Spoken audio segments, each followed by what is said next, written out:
All right, let's give this a go. I did get a new mic. I'm not sure if it's going to make a difference, but let us see. That cuts out some of the ambient white noise. I am close to a road, and occasionally there are people doing loud yard equipment, so I apologize for that. I'll keep working on trying to make this quality as best as it can be. So, let me know in the comments if you notice any difference in the sound. That would be interesting to know. And without further ado, let's get back into a case of identity. So we left off with Miss Sutherland leaving, and it looks like Sherlock Holmes is about to give us a little bit of his deductions. Sherlock Holmes sat silent for a few minutes with his fingertips still pressed together, his legs stretched out in front of him, and his gaze directed towards the ceiling. Then he took down from the rack the old and oily clay pipe, which was to him as a counselor, and having lit it, leaned back in his chair, with the thick blue cloud wreaths spinning up from around him, and a look of infinite languor in his face. Quite an interesting study, that maiden, he observed. I found her more interesting than her little problem, which, by the way, is rather a trite one. You'll find parallel cases if you consult my index in Andover in 77, and there was something of this sort at The Hague last year. Old as is the idea, however, there were one or two details which were new to me, but the maiden herself was most instructive. You appear to read a good deal upon her, which was quite invisible to me, I remarked. Not invisible, but unnoticed, Watson. You did not know where to look, and so you missed all that was important. I can never bring you to realize the importance of sleeves, the suggestiveness of thumbnails, or the great issue that may hang from a bootlace. Now, what did you gather from that woman's appearance? Describe it. Well, she had a slate-colored, broad-brimmed straw hat, with a feather of brickish red. Her jacket was black, with black beads sewn upon it, and of the fringe a little black jet ornaments. Her dress was brown, rather darker than coffee color, with a little purple plush at the neck and sleeves. Her gloves were grayish, and were worn through at the right forefinger. Her boots I didn't observe. She had small, round, hanging gold earrings, and a general air of being fairly well-to-do, in a vulgar, comfortable, easy-going way. Sherlock Holmes clapped his hands softly and chuckled. Upon my word, Watson, you are coming along wonderfully. Really, I've done quite well. It is true that you've missed everything of importance, but you've hit upon the method, and you have a quick eye for color. Never trust to general impressions, my boy, but concentrate yourself upon details. My first glance is always at a woman's sleeve. In a man, it is perhaps better first to take the knee of the trouser. As you observe, this woman had plush upon her sleeves, which is a most useful material for showing traces. The double line, a little above the wrist where the typewriter presses against the table, was beautifully defined. The sewing machine of the hand type leaves a similar mark, but only on the left arm and on the side of it furthest from the thumb, instead of being right across the broadest part as this was. I then glanced at her face, and observing the dint of a pince-nez at either side of her nose, I ventured to remark upon short sight and typewriting, which seemed to surprise her. It surprised me. But surely it was very obvious. I was then much surprised and interested on glancing down to observe that though the boots which she was wearing were not unlike each other, they were really odd ones, the one having a slightly decorated toe cap, and the other a plain one. One was buttoned only at the 2 lower buttons out of 5, and the other at the 1st, 3rd, and 5th. Now, when you see that a young lady, otherwise neatly dressed, has come away from home with odd boots half-buttoned, it is no great deduction to say that she came away in a hurry. And what else? I asked, keenly interested, as always was, but my friend's incisive reasoning. I noted in passing that she'd written a note before leaving home, but after being fully dressed. You observed that her right glove was torn at the forefinger, but you did not apparently see that both glove and finger were stained with violet ink. She'd written in a hurry and dipped her pen too deep. It must have been quite this morning, or the mark would not have remained clear upon the finger. All this is amusing, though rather elementary, but I must go back to business, Watson. Would you mind reading me the advertised description of Mr. Hosmer Angel? I held the little printed slip to the light. Missing, it said. On the morning of the 14th, a gentleman named Hosmer Angel, about 5'7" in height, strongly built, sallow complexion, black hair, a little bald at the center, bushy black side whiskers and mustache, tinted glasses, slight infirmity of speech, was dressed when last seen in black frock coat faced with silk, black waistcoat, gold Albert chain and gray Harris tweed trousers, with brown gaiters over elastic-sided boots, known to have been employed in an office in Leadenhall Street, anybody bringing, etc., etc. That'll do, said Holmes. As to the letters, he continued, glancing over them. They are very commonplace. Absolutely no clue in them to Mr. Angel, save that he quotes Balzac once. There is one remarkable point, however, that will no doubt strike you. They are typewritten, I remarked. Not only that, but the signature is typewritten. Look at the neat little Hosmer Angel at the bottom. There is a date, you see, but no superscription except Leadenhall Street, which is rather vague. The point about the signature is very suggestive, in fact. We may call it conclusive. Of what? My dear fellow, is it possible you do not see how strongly it bears upon the case? I cannot say that I do, unless it were that he wished to be able to deny his signature if an action for breach of promise were instituted. No, that was not the point. However, I shall write 2 letters which should settle the matter. One is to a firm in the city, the other is to the young lady's stepfather, Mr. Windibank, asking him whether he could meet us here at 6 o'clock tomorrow evening. It is just as well that we should do business with the male relatives. And now, Doctor, we can do nothing until the answers to those letters come, so we may put our little problem upon the shelf for the interim. I had had so many reasons to believe in my friend's subtle powers of reasoning, an extraordinary energy in action, that I felt that he must have some solid grounds for the assured and easy demeanor with which he treated the singular mystery which he'd been called upon to fathom. Only once had I known him to fail, in the case of the King of Bohemia and of the Irene Adler photograph. But when I looked back at the weird business of the sign of 4, and the extraordinary circumstances connected with the study in scarlet, I felt it would be a strange tangle indeed which he could not unravel. I left him then, still puffing at his black clay pipe, with the conviction that I would come again the next evening and would find held in his hands all the clues which would lead up to the identity of the disappearing bridegroom of Miss Mary Sutherland. A professional case of great gravity was engaging my own attention at the time, and the whole of the next day I was busy at the bedside of the sufferer. It was not until close upon 6 o'clock that I found myself free, and was able to spring into a hansom and drive to Baker Street, half afraid that I might be too late to assist in the denouement of the little ministry. I found Sherlock Holmes alone, however, half asleep, with his long, thin form curled up in the recesses of his armchair. A formidable array of bottles and test tubes, with the pungent, cleanly smell of hydrochloric acid, told me that he had spent his day in the chemical work which was so dear to him. Well, have you solved it? I asked as I entered. Yes, it was by sulfate of baryta. No, the mystery, I cried. Oh, that, I thought of the salt that I've been working upon. There was never any mystery in that matter, though, as I said yesterday. Some of the details of their interest. The only drawback is that there is no law, I fear, that can touch the scoundrel. Who was he, then, and what was the object in deserting Miss Sutherland? The question was barely out of my mouth, and Holmes had not yet opened his lips to reply, when we heard a heavy footfall in the passage, and a tap at the door.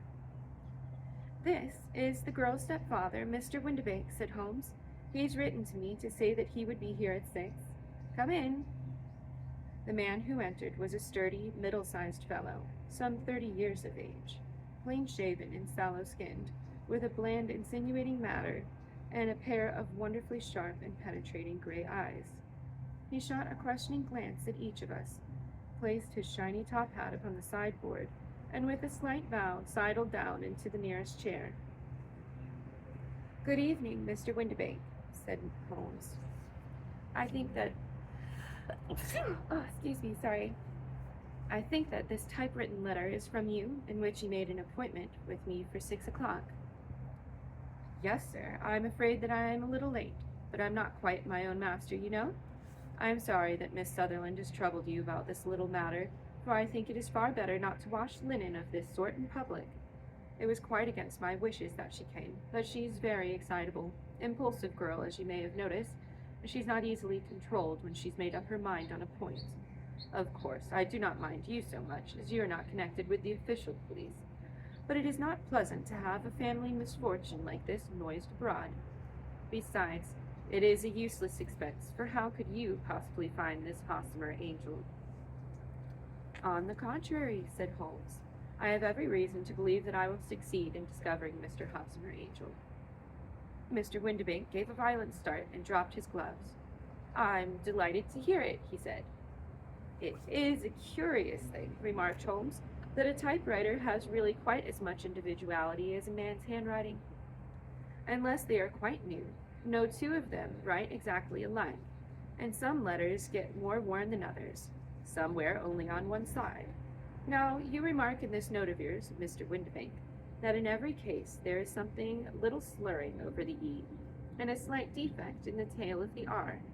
There are some 14 other characteristics, but those are the more obvious." "We do all our correspondence with this machine at the office, and no doubt it is a little worn," our visitor answered, glancing keenly at Holmes with his bright little eyes. "And now I will show you what is really interesting. I think of writing another little monograph some days on the typewriter and its relation to crime. It is a subject to which I devoted some little attention. I have here 4 letters which purport to come from the missing man. They are all typewritten. In each case, not only are the E's slurred and the R's tailless, but you'll observe, if you care to use my magnifying lens, that the 14 other characteristics to which I've alluded are there as well." Mr. Windibank sprang out of his chair and picked up his hat. "I cannot waste time over this sort of fantastic talk, Mr. Holmes," he said. "If you can catch the man, catch him, and let me know when you have it done." "Certainly," said Holmes, stepping over and turning the key in the door. "I'll let you know, then, that I've just caught him." "What? Where?" shouted Mr. Windibank, turning white to his lips and glancing around him like a rat in a trap. "Oh, it won't do, it really won't," said Holmes suavely. "There is no possible getting out of it, Mr. Windibank. It is quite too transparent, and it was very bad compliment when you said it was impossible for me to solve so simple a question. That's right, sit down and let us talk it over." Our visitor collapsed into a chair with a ghastly face and a glitter of moisture on his brow. It's not actionable," he stammered. "I'm very much afraid that it is not, but between ourselves, Windibank, it was as cruel and selfish and heartless a trick in a petty way as ever came before me. Now let me just run over the course of events, and you can contradict me if I go wrong." The man sat huddled up in his chair, with his head sunk upon his breast like one who's utterly crushed. Holmes stuck his feet up on the corner of the mantelpiece, and leaning back with his hands in his pockets, began talking rather to himself, as it seemed, than to us. "The man married a woman very much older than himself for her money," said he, "and he enjoyed the use of the money of the daughter as long as she lived with them. It was a considerable sum for people in their position, and the loss of it would have made a serious difference. It was worth an effort to preserve it. The daughter was of a good, amiable disposition, but affectionate and warm-hearted in her ways, so that it was evident that with her fair personal advantages and her little income, she would not be allowed to remain single long. Now her marriage would mean, of course, the loss of 100 a year. So what does the stepfather do to prevent it? Well, he takes the obvious course of action of keeping her at home and forbidding her to seek the company of people her own age. But soon he found that it would not answer forever.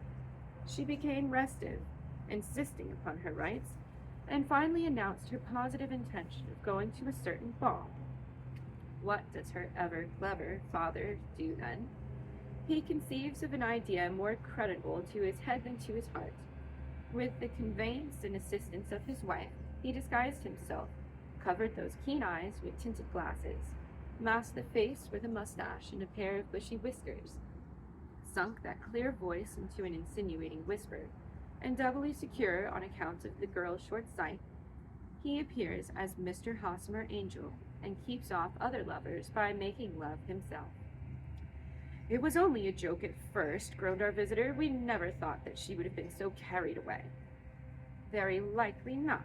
However that may be, the young lady was very decidedly carried away, and having quite made up her mind that her stepfather was in France, the suspicion of treachery never for an instant entered her mind.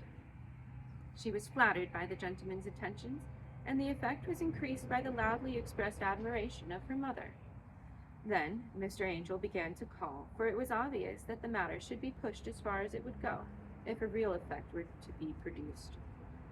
There were meetings and an engagement, which would finally secure the girl's affections from turning toward anyone else.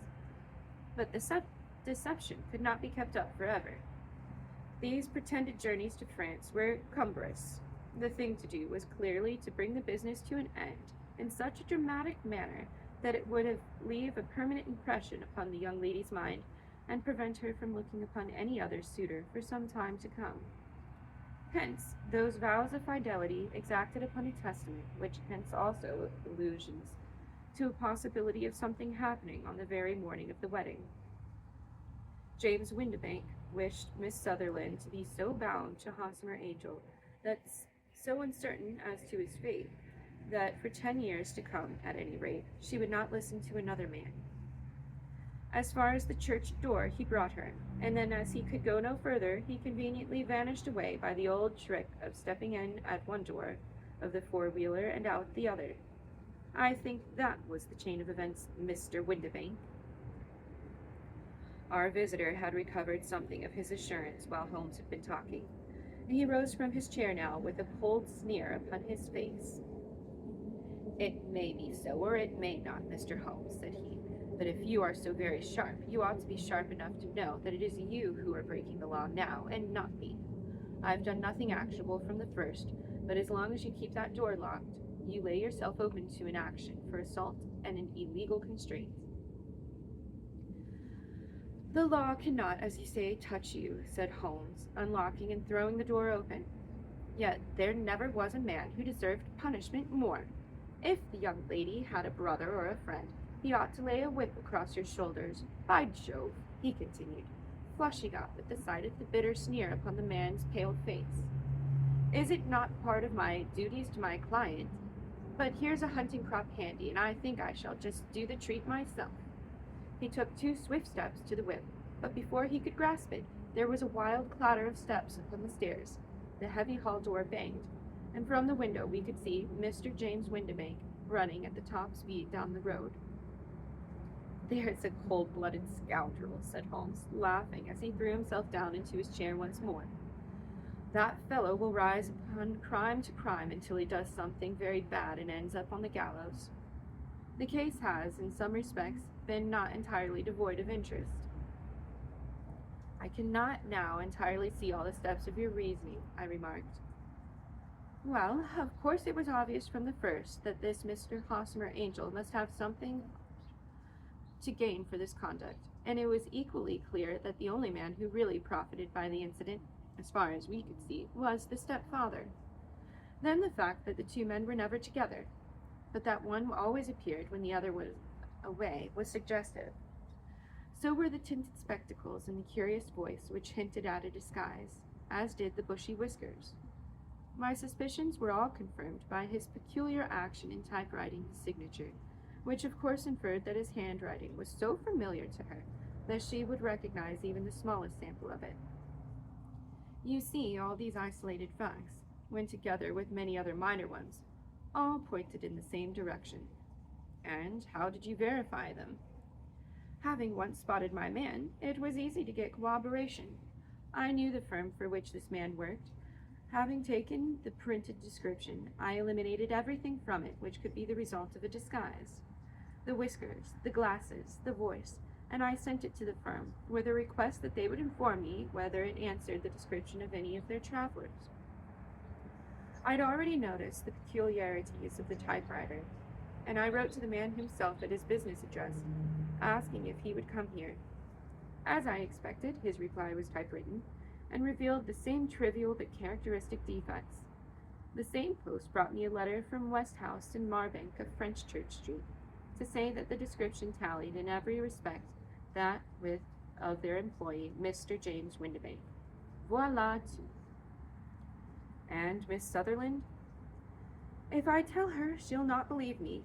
You may remember the old Persian saying, "There is danger for him who taketh the tiger cub, and danger also for whoso snatches a delusion from a woman."